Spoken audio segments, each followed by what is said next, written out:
I like the You're intros. listening to the PT Pintcast, where smart people in healthcare come to make noise. Here's your host, Jimmy McKay. All right, before I get started, I do want to say thanks to Brooks IHL. That's Brooks Institute of Higher Learning. They've been supporting the show for, I should know this. It's 2-3 years. We'll say 2+ years, more than 2 years. The place PTs go when they're looking to level up their clinical game. They've got residencies and fellowships in pediatrics, geriatrics, orthopedics, neuro, all of the things pretty much. If you're thinking about it, some people are like, well, do I get paid during these things? Some of them can. At Brooks, you do. BrooksIHL.org. That is BrooksIHL.org. Guest today walked away from corporate leadership and started a PT practice in a very, very high-end area. From the back of his car. Look where he is now. Now he's helping other rehab entrepreneurs grow their business by teaching what most PTs just weren't taught. You can't say someone's bad at something without coming to their defense and be like, well, they weren't taught. So it's like, you can't really fault them for that. Not forever, though. You can say, like, you weren't taught, you got to get into it. So they weren't taught this in school, probably not, maybe not in the clinic, how to think like a business owner, because that's what some of these things are. You're either an employee or an owner, right? So with a focus on real world advice today and belief that character, not just knowledge, is what builds success. Our guest today, reshaping what is possible in private practice. And today he's half of another podcast as well. We'll get into it. Owen Campbell on the show. Owen, welcome to the program, man. Dude, I'm pumped to be on here. That intro made me sound like every other business advisor on LinkedIn. Is it though? It sucks because I wrote it, or at least I gave you the information. Yeah. So I'm hoping to differentiate myself just a little bit, like you said. Well, I'll come to your defense. I'll come to your defense, not just because you're sitting in front of me and I'm supposed to make you feel welcome because you're a guest, but I'll start conversations with people because I meet people a lot, right? As I'm sure you do and lots of people do. And I like to start with like sort of a weird, like, what's your background? Is like, I don't know. It's a normal question. I'll go with what's your superhero origin story? Because number one, it sort of makes them think. I don't want a holstered response. Okay. I want them to think, and they go, oh, I don't really have one. I go, well, first of all, we all have an origin story. That's why superhero movies are great. It's not the CGI. It's this person had this, and then they became this, right? And we all sort of have that, which is that Phoenix moment or the Deadpool moment where I was this, and then I became this. So let's start with the trunk of your car, because that's a cool, like, Phoenix. Like, you have my attention, right? Like, got my attention, and I talk to people a lot. Start at the trunk of your car. What made you walk away from, we'll say corporate career, but let's just say like what it really is, safety. You walked away from something safe to do something different. Why, and what's the origin story there? Well, I think it comes a lot down to that whole like burnout versus passion argument that you see online a lot. And essentially what I started out with is, I think in my first year when I was in New York, because I treated in Manhattan for like 3 years before I moved out here in Arizona. And I think the first performance review 3 months in, she's like, well, what do you see yourself? I'm like, I want your job. And I knew I wanted to run a clinic. So I was an assistant manager like 6 months in, right? And by want, not by necessity, which a lot of people have to do. And then I got a taste of business. And then I moved out. I realized New York was fun in your 20s, but you're not going to build a life there easily, right? And I said, well, the West is cool. West Coast is expensive. Let's go to Phoenix. And I met this entrepreneur, and she is a rock star when it comes to marketing, but she had 6 clinics. They were not struggling. There was like 3 that were killing it, but then her expansion was not awesome. So she said, you've run a clinic before, save this one. Right. And she gave me one in like kind of the middle inner city. Right. We had a lot of Medicaid, but we also were right next to one of the most expensive real estate. So big swath. And I built it, right? We went from 3 people who wanted to get the hell out of there to 7 people, and we opened another clinic down the road, right? In the course of like a year or 2, right? So I was like, oh, okay, well, I have a talent for motivating people and getting people all on the ship and all that stuff, right? So then fast forward, I become regional manager as we grow. We get some small time investors, but nothing big.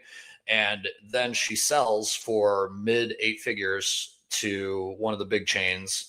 And, we had 25 clinics, and that was over 7 years that I was there. Now, I had a VP of operations above me. I'm not taking credit for all that, but I had a region of 6 clinics, and we doubled revenue in 3 years over the pandemic. So I was like, okay, I can do this business thing, right? So then I went to a bigger fish, right? And I went into their corporate program, and I did the whole corporate meetings, and you fly them out to the headquarters, this is how we, all that. And they're like, yeah, you're awesome, but the only opening we have is in Iowa. And I was like, well, that's not going to work. So then I decided, well, if I'm as good as I think I am, I should probably prove it. Mm-hmm. So we had $20K in debt because we just put an air conditioner on the house. Kids are in a obscenely expensive preschool, but it's the only one that I don't have to drive an hour away to.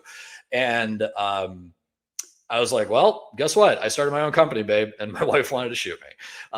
But the only way to do that is, in my situation, and what most PTs have, is you buy a table for $400. You get some insurance. Your overhead's you startup cost maybe $2,000. And then you just really better be good at getting people better and telling people about yourself.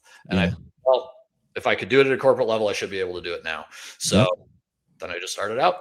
So we glossed over something, and you don't need to go into the nitty gritty, but when you took over that first clinic, there's the tipping point, right? Because would you see what was missing? Or I also I forget who I was listening to, maybe Seth Godin, one of those smart people. Yeah. A lot of times people want to add, and I forget it. I don't know if it's Scandinavian or Japanese. Their first thought is take away. What does it need to be there first? So what did you walk in? Yeah. Addition by subtraction. Right. But for some reason, myself included, I'm like, what do we need to add here? It's like, hang on a second. Do we have too much? Like, if we're a boat, let's make sure we don't sink. So what did you see there? And what was the secret? I'm using air quotes because most of the time the secret is actually just the basics, which are the important parts, right? 100% basics. So what was it? It goes back to pernality stuff, and you ask questions. What were your parents like? What'd you grow up doing? What lacrosse team were you on? Whatever, right? But essentially what it came down to is we had 4 clinicians, right?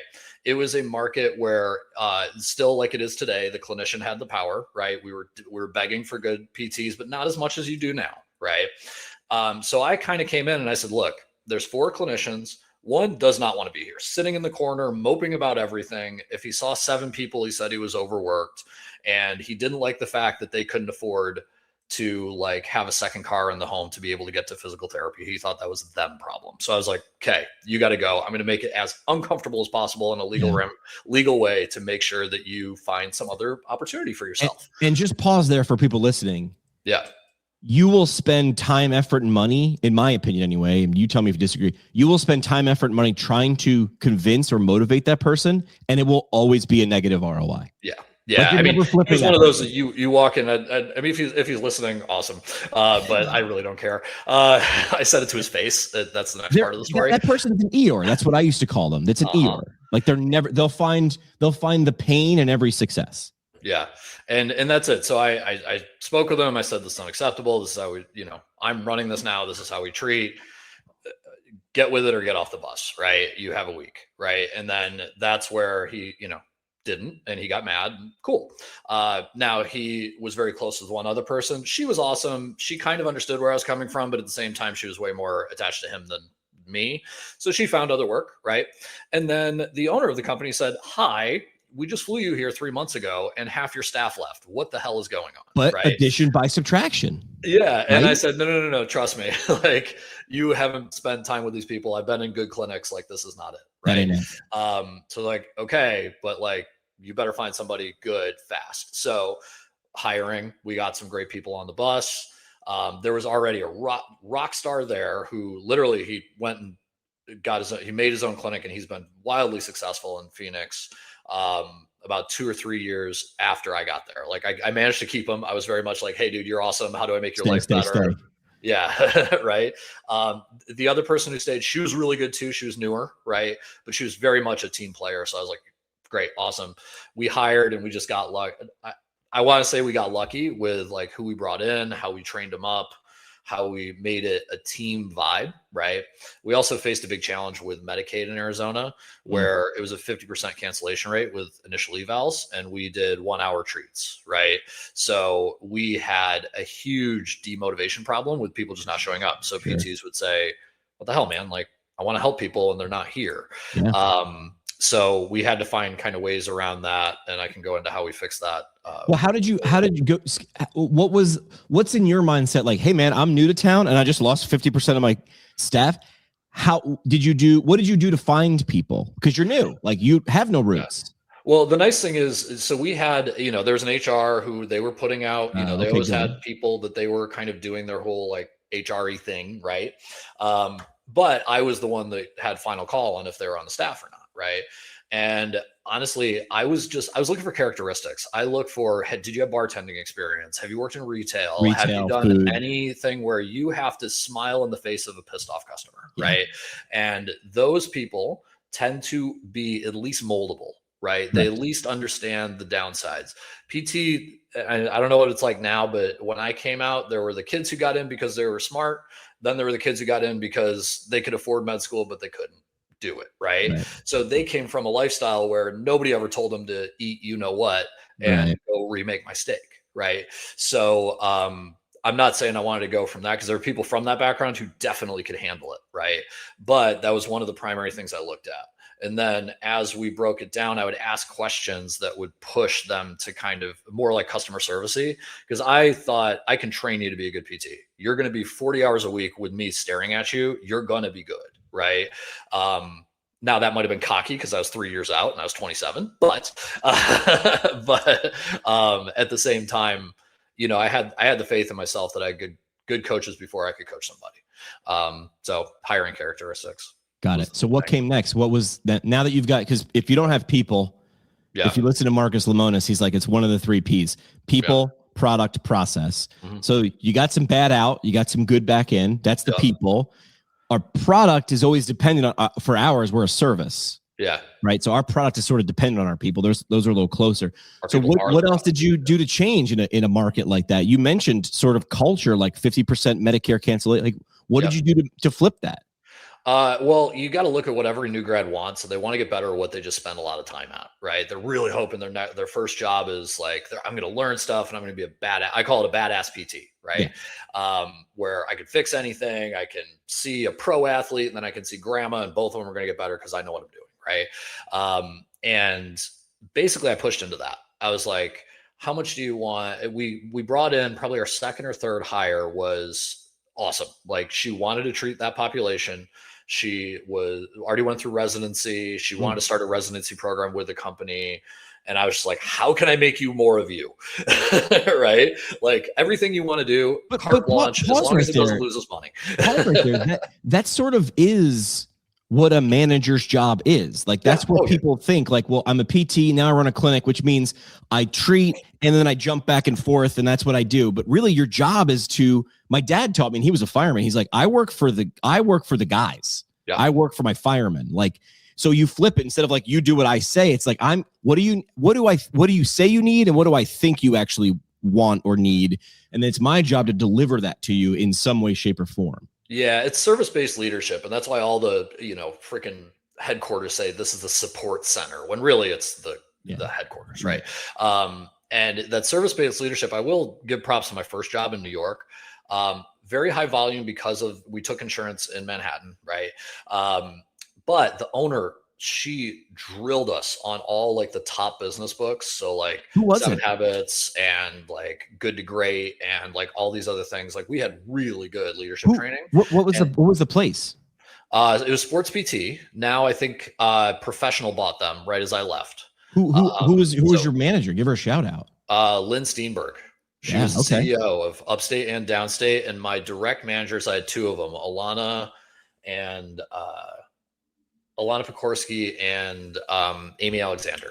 And they were very Amy was the OCS. Alana was very good at how could you have handled this differently? Like, with the front desk, like, I pissed off a front desk one time because I was like, well, why didn't you do this? And then she's like, okay, come here, let's break it down.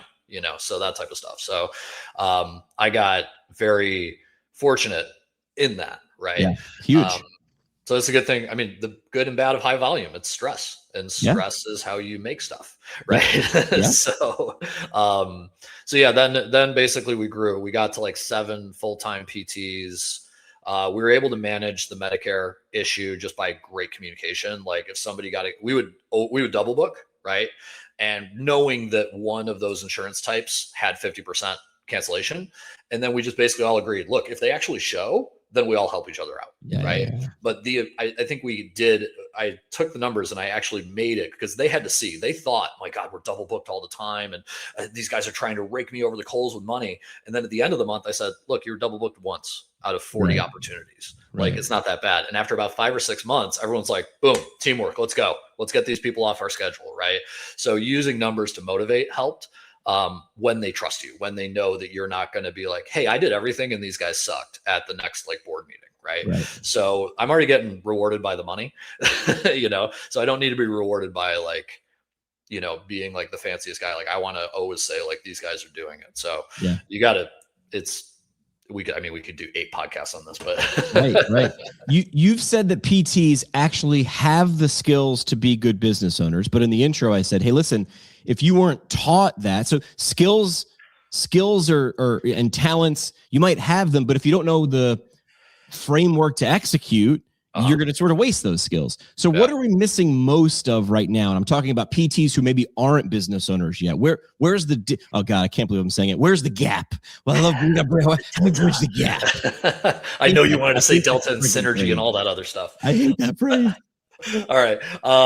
So essentially what PTs don't realize is that they're salespeople. You have to sell somebody on a home program. You have to sell somebody on showing up and doing hard stuff. That's not a pill. That's not an injection. That's not a surgery, right?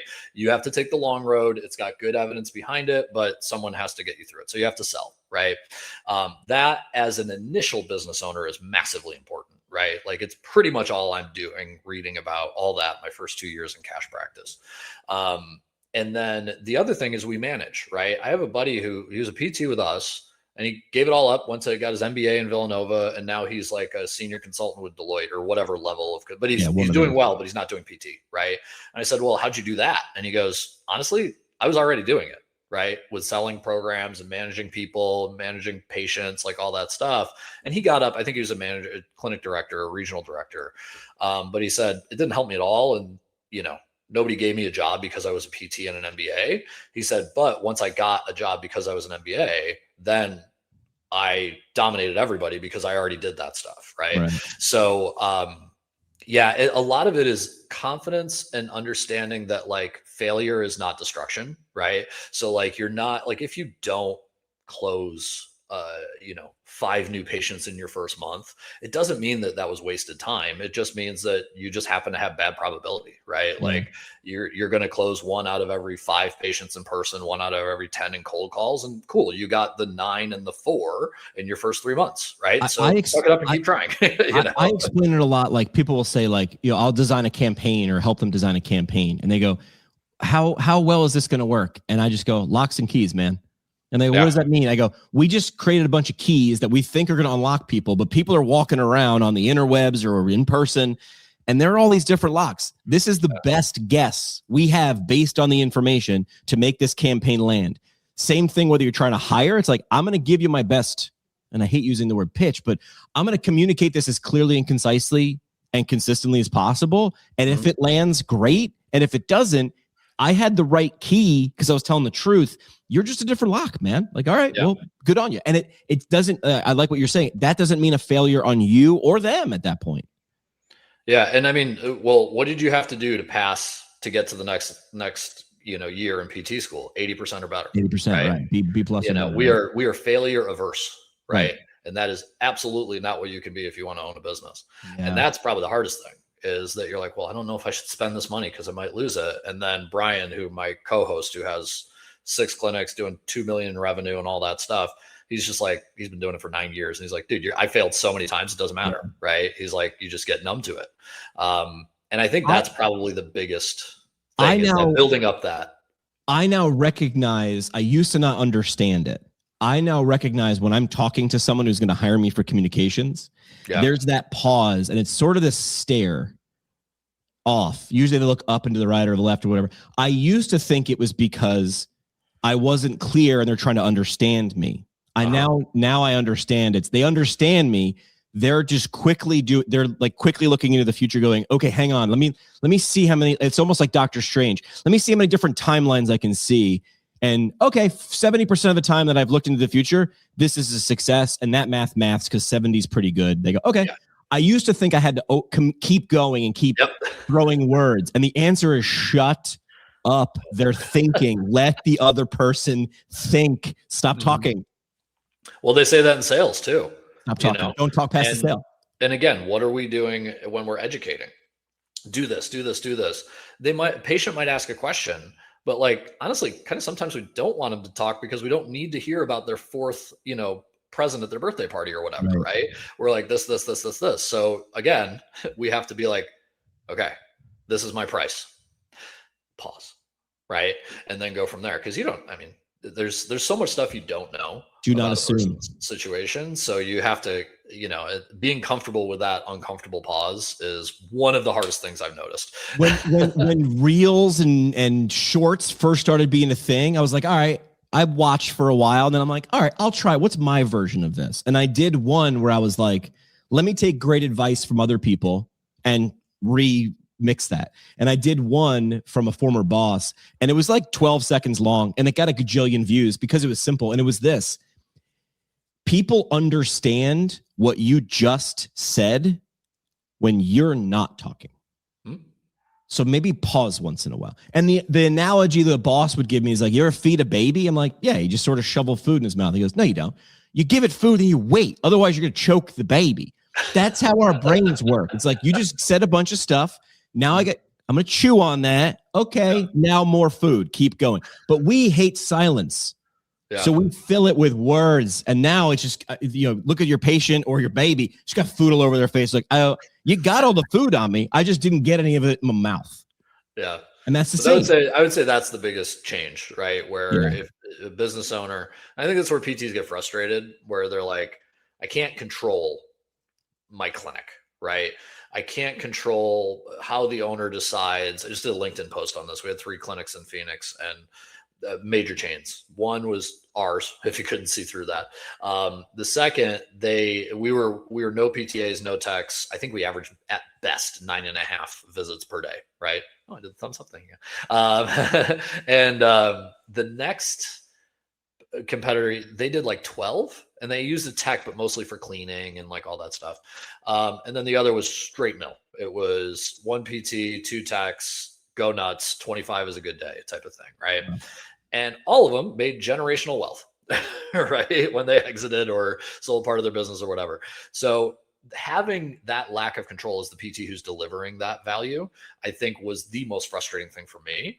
Is I would come up and say, we should do this, we should do this, we should do this. And even in the one that, was very kind of one-to-one or as close to, PT only care as you could be, there were still times where I was like, why can't we do that? What's going on? Yeah. Right. And that's what drove me to business ownership. And that's where I think my passion, the whole passion versus burnout, I work way more now than I ever did. I think I was like 30 hours. And then I was, yes, I'm working, but really it was patient cancellations and stuff. Right. And I wrote notes, terrible notes, right. So it's not like I was writing an essay. Now I'm working like 50 hours and I'm like gunning it. So you said, hey, listen, and I've heard this before, retail and food service, it just makes for some pretty good DNA. It doesn't mean if you don't have it, you can't be good, but that it is a decent predictor anyway, anecdotally. Yeah. So that's the incoming to PT. Let's go to a parallel. Why do you think, or maybe I'll ask even non-assumption, it feels like, or how we talk internally as a profession, that other professions like, and I'll just cherry pick 2, dentists and chiropractors, have it figured out faster than us. Why is that? Well, originally, if you really want to go back, it's because they got out of managed care in the 70s, right? And they're like, so, dentists are not on health insurance plans for a reason, right? They're also very cosmetic. So they don't have as much of a like burden of, they don't have the insurance company. Basically, dental insurance is a savings account, right? It's a coupon. But like, they also don't have the burden of like professors in school being like, if you don't do it, it's fraud. And if a person has a little bit less white, but they can still use their tooth and chew, then if you treat them, you're an a-hole, money grubbing, whatever. Right. So they have that cosmetic side. Right. And chiropractic to a part they do with the whole, like everything is posture thing. But chiropractic was, again, on the outside of that kind of tower of like, it's the alternative medicine. The ACA had to sue them to make sure that the AMA didn't tell them you can't go there. Right. So they have it down because they had to get it down. Our issue is we were a branch of nursing. We've always been in the tower. Right. So now we're trying to break out of it when everybody before us has said, wait, hold on, but they're just going to use their insurance, right? Or this doctor I'm really good friends with, I'm going to do this. So it's hard because you have seasoned clinicians, like I've been working 15 years, right? New clinicians, and then even more seasoned clinicians, like 30 years out. Some of them get it. They'll think outside the box and they'll understand it. Others will be like, what are you doing? You're an idiot, right?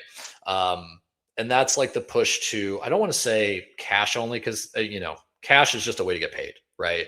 It's like, it'd be like saying Home Depot's credit card only. It's kind of ridiculous, right? I agree.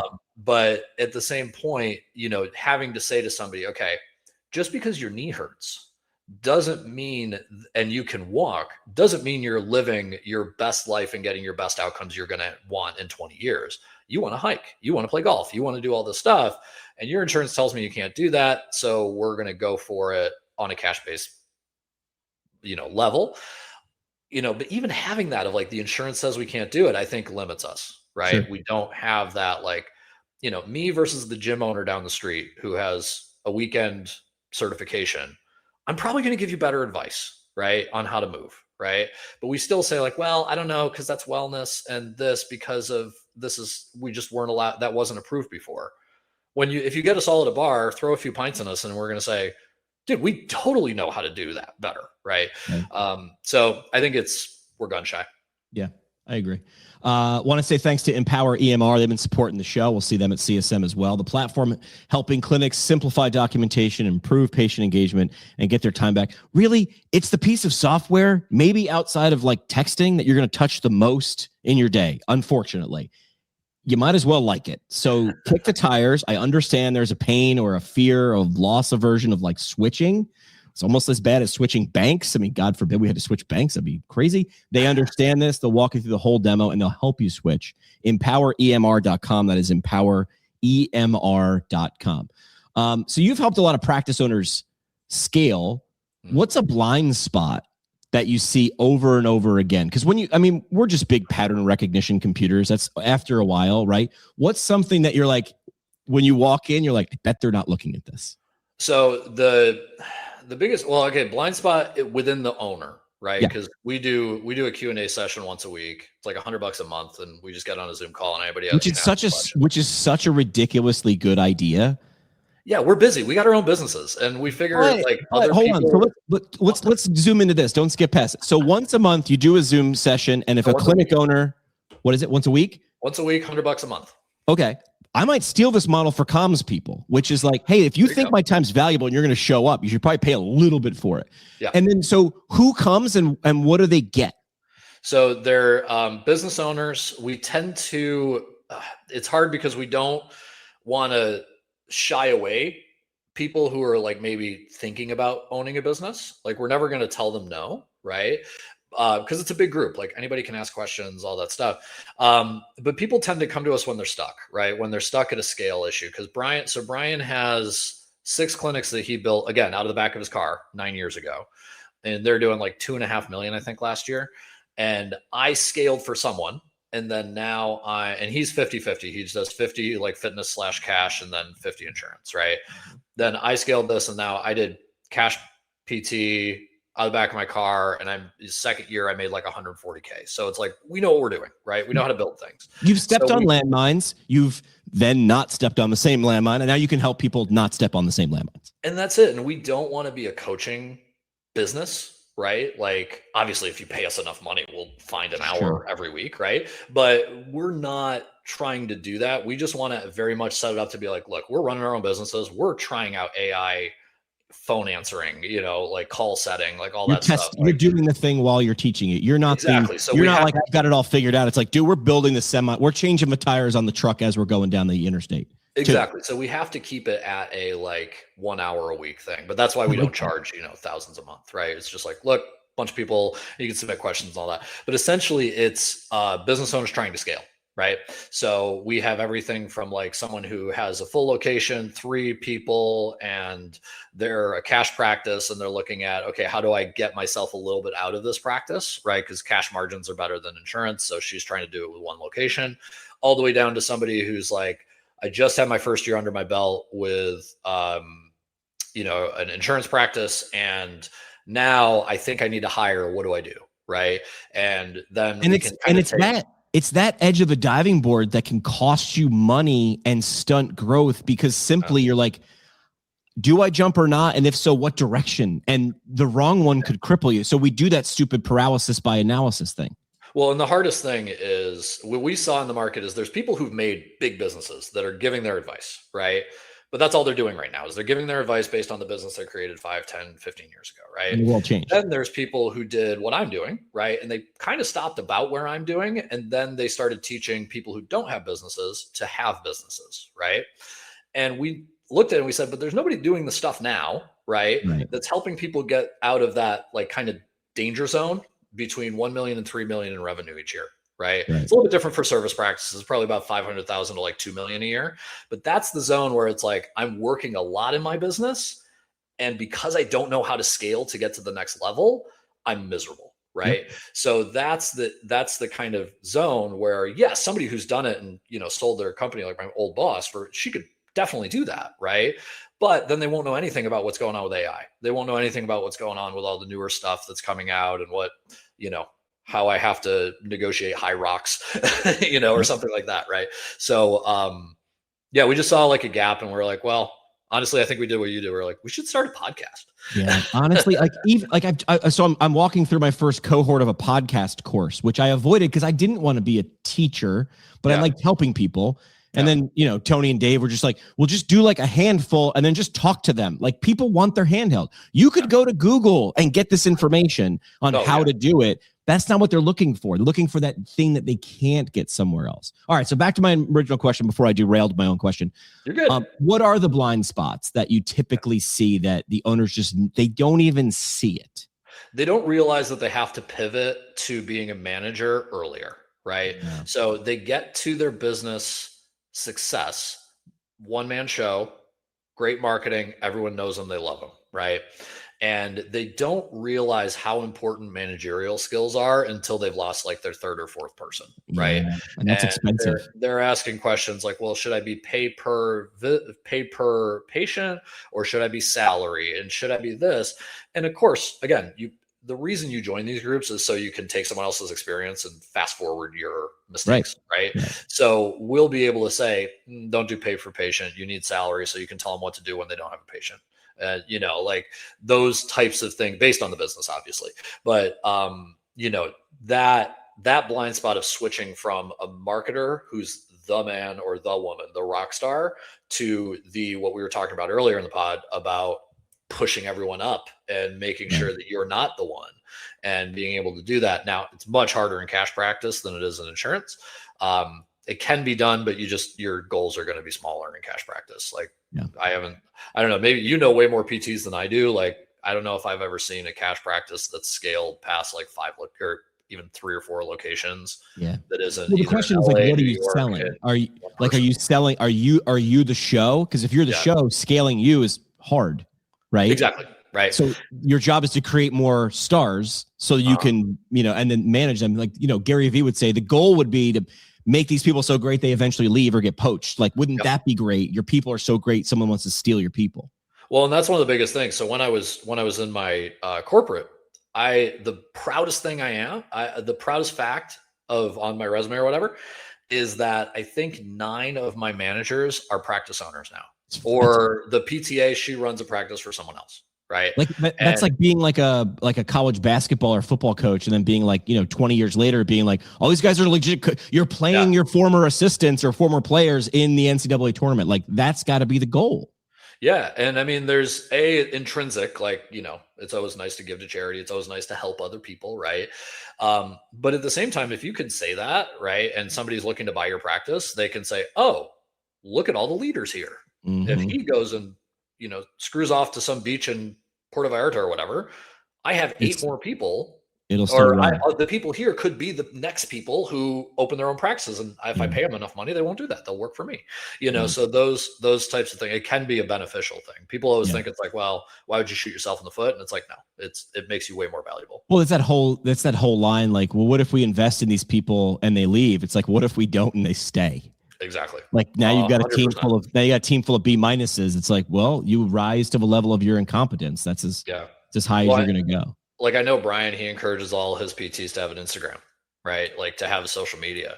And he knows, like, one or two of them might leave, right? Because they're so good. And they have a channel. Like at least I'll have an opportunity to keep them, Early in social media, and this like makes me sound like ancient, like, hey, before the social media times, kids, when it was popping up, I remember because I worked for a large corporate radio station. Now I was in charge locally, but I was still owned by whatever. And the edict came down that official channels were we were only supposed to have a radio station Facebook page and a radio station Instagram that our people were on, where I was like, everybody should have their own. Like I remember like CBS and stuff like that, like the lower third, whenever so-and-so reporter is out, whatever, and there's their name and then whatever, it was always like, follow us at CBS New York or whatever. And now if you look at it, it's like CBS Mike Stevens, right? It's like they recognize that people follow people. People kind of follow the brand. And it's like, now that's sort of a non-negotiable. If you're a PT, my view would be, I have no problem combining our success attention-wise while we work together, but this is my IP. And when I leave, it comes with me. Yeah. And that's the thing is, as an owner, you have to, somebody who is always fighting the other guy down the street for getting all the referrals from that CrossFit gym or whatever, it is very, very hard for them to mentally shift to, I have to help other PTs get more patients. Correct. And I have to put this person who really likes ballet, right? So I focus on golf in Scottsdale, right? That's my practice. Smart. I mean, that's right. Gotta be haven, right? And actually, to be fair, there actually weren't that many PTs who were doing it. They were like, oh, we treat everything and also golfers. And I was like, I only treat golf. Let's go. A quick word to anybody thinking about a niche. If there wasn't many people taking the golf PT in Scottsdale, niches are available. But anyway, they're afraid to build up their people. Right. And I don't know, it sucks because it's such a pivot. They actually call it the founder's paradox in business teaching. Right. And if you look at Travis Kalanick, right, at Uber, Mark Zuckerberg to some extent could be this, where they were so good at building this monster, right? And then they had to hire like a Satya Nadella or somebody whose entire job is to keep everyone happy and let's not write that Facebook post and let's not do all the stuff that got them to the top. So everyone faces it. But that's probably the biggest thing we see when we get to that sort of 500,000 to 2 million or 1 million to 3 million revenue is that person isn't comfortable doing that. Yeah. You've said that business isn't necessarily intellectually difficult. It's more about character. Yeah. Like, help me understand that. Like, what do you mean by that? So intelligence is just rate of learning, right? So if you are someone who has a high IQ and like a lot of PTs, right? I'm sure if we put them all through an IQ test, I don't even know if they do those anymore, but I'm pretty sure we would skew to pretty well high, right? The thing is, it's rate of learning. So like if I take someone who is a box of rocks, right? They are not the person who has a high IQ level. But if I show them the same thing 20 times, right?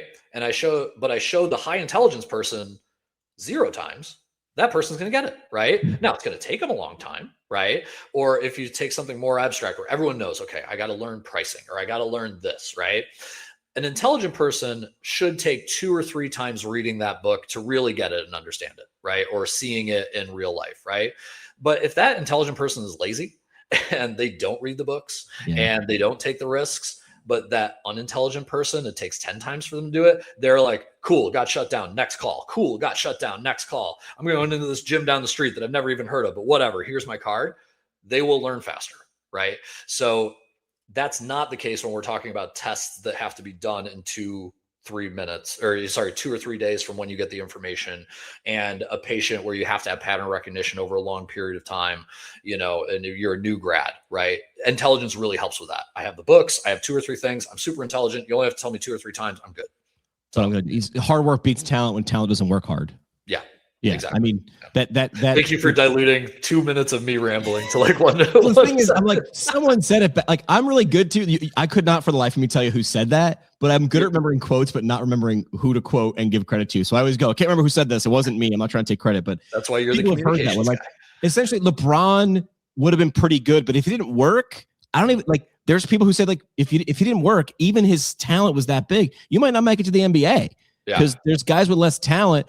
I've heard this one. There are stupider people than you making more money simply because they just decided not to quit and they no concept of failure. Just gonna do it again. Gonna do it again. Gonna do it again. Yep. And you get mad about that. Really comfortable with failure. Yeah, no concept of failure. All right. Last thing before we go to a game. What's one thing a physical therapist listening right now could do today to start thinking more like an entrepreneur if they're not one already? Man, I would say, honestly, books really helped me. Like reading the business books, like everyone makes fun of them, but like those are guys, I mean, again, now it's YouTube, podcasts, things like that, but essentially it's thought. It's either written or it's verbal. That's really what it is. Take the guy who's done it and written it down and then learn from that. So then you don't have to make that mistake. Right. You mentioned Jim Collins, Good to Great. You mentioned Stephen Covey's 7 Habits of Highly Successful People. Yep. What else is on your short list? I always like collecting book recommendations. I always give Crucial Conversations to my managers. That one. Who's that one? Right. Oh God, don't ask me that question. It's a famous one. So Crucial Conversations. That's one that I would always give to a manager because when they don't want to have that performance conversation, they don't want to be personal. They have to figure out how to objectify it. Those are my probably honestly my top 3 that I give to people. And then just kind of whatever I'm reading, like it depends on the person. Like there's all kind of the greatest hits and all of them have good advice. You know, Atomic Habits is what everyone says, right? Yep. So that one wasn't bad. I mean, that one I can distill that one down, which is like build one habit, repeat it. Once it takes 30 or 60 days, something like that, to build an actual habit, rewire your brain. We know this. We know this. That's the funny part is it's just putting words to the thing you probably don't know. Like what's that quote? The results you're looking for are hiding in the work you're not doing. It's like, you should be doing that, but you just leave that in the corner. So you don't do it. And you're like, I don't know why I'm not getting successful. It's like, I got an idea. What's that pile over there?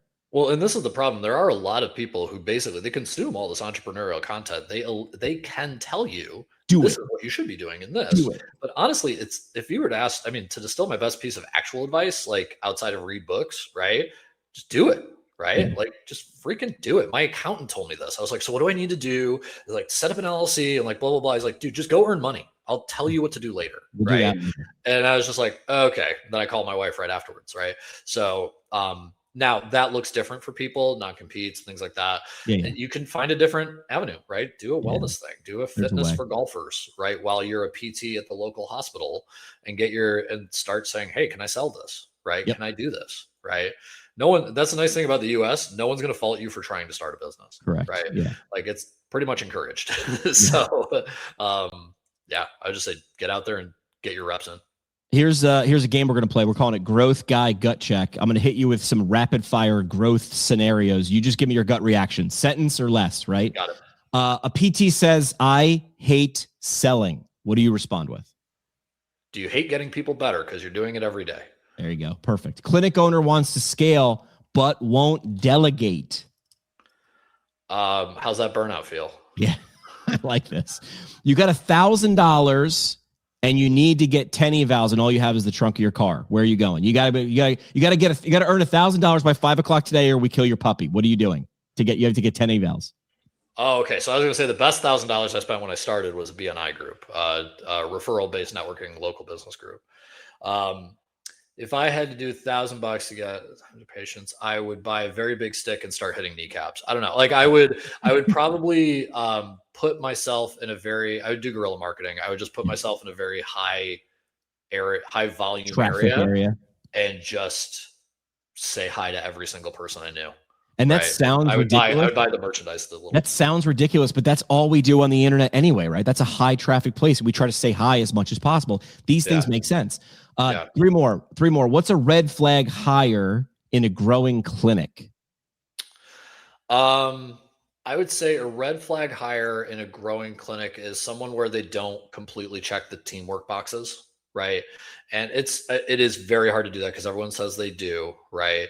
And that's why you have to ask the questions, in their history, what have they done, and all that. But that vibe of, this seems like he or she is going to be a me first person is like the last thing. And sometimes people are trying to like get, I'm awesome, look how good I am. Right. So you have to ask questions to break that down, but yeah. Got it. Two more. Quick test. Is your clinic owner mindset strong or soft? Is it strong or is it soft skills? Which one's more important? Clinic owner mindset. Oh, soft skills. Because anyone who tells us PT doesn't have a market, it's BS. Like if you were in a very competitive market where there was a lot of people doing the thing like fitness, right? You have to be hard. It's like, you got to get out there, sell. Everybody can do this thing. Barrier to entry is low, all that stuff. Honestly, the people who succeed in our business are the people who have really good soft skills that can keep therapists happy for a long period of time. Agreed. All right. Last one. Favorite mindset or business quote from any of those books that like you pull out that's in the holster? It's actually a history book. Okay. John Lewis, Walking with the Wind, in the epilogue, he wrote, you just got to outwork them. That's it. Yeah. And to have someone who got the absolute crap kicked out of him for something he believed in, saying that like the way I got there is I just did more. Really kind of, it's so succinct and so tight that you're just like, well, if he can do it, then I can go give my business card to this business owner, Yep. So yeah, you got to outwork them. I'm sure millions of people have said those words together, but that was one that stuck. Yeah. Hard work, beats talent doesn't work hard, or be so, Steve Martin, comedian, be so good they can't ignore you. Like, all right, how do I get better? I don't know. Be so damn good that they're like, who's the best? Like, I don't want to tell you it's him, but you know what? He's so damn good, it's him. Yeah. All right, last thing we do on the episode is called the parting shots. This is the parting shot. One last mic drop moment. No pressure, just your legacy on the line. So I might have made this hard because I just asked you to give a great quote. This is a spot for either a quote, mindset, or just something you said before you want to repeat, which is what's the last thing you want to leave with the audience today? Business is not conceptually hard. It's a try hard thing. It is very much a thing where be afraid. I shouldn't say don't be afraid to fail, but just get out there and do it. If you're burnt out, it's not everyone's a business owner, but don't look at burnout as a quantitative thing. How many people I see. Look at it as, am I happy? Do I have autonomy? Right. And if you don't want to do that in a business, find it somewhere else in your life. Love it. All right. If someone wants to reach out, where do you want them to go to find you? Like if they're like, hey, that weekly thing sounds cool. Like, where am I going to find that? So our company is called Physio Growth. Instagram is at the Physio Growth Guys because Physio Growth was taken. We have a school page. You just search Physio Growth on school, and website physio-growth.com. And our podcast is the Front Row Back Row podcast presented by Physio Growth. Because one of you sat in the front row in PT school. I loved when I saw your podcast, a side note, because I started out saying in PT school first year, I was in the front row because I was like, if I'm in the back, and I'm paying for this and this is expensive, I better be paying attention. And then by the third year, I don't even know if I was in the back row anymore. I think I was just standing in the back of the room because I was like, okay, I want out. Like, okay, I'm ready to go, guys. I agree. Let's just do it. Owen, appreciate the time, man. Thanks for this. Oh, man. Love it. That's it for this one, but we're just getting warmed up. Smash follow, send it to a friend, or crank up the next episode. Want to go deeper? Hit us at pgpintcast.com or find us on YouTube and socials at pgpintcast. And legally, none of this was advice. It's for entertainment purposes only. See, Keith, we read the script. Happy now?